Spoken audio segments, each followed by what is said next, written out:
नमस्ते इंडिया। आज हम देखेंगे जो तुला राशि वाले जातक का जो स्वामी ग्रह कौन सा माना गया है।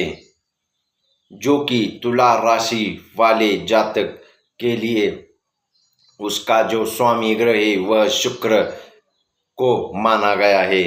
शुक्र ग्रह यह तुला राशि का है, यानी कि तुला राशि का स्वामी शुक्र ग्रह है।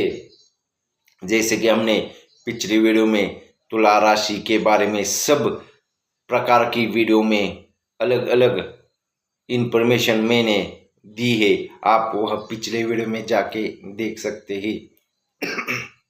अगर आपको वीडियो अच्छी लगी होगी तो चैनल को जरूर सब्सक्राइब कीजिए, तभी तो आपको ऐसे नित्य नए वीडियो और नई जानकारी मिलती रहेगी।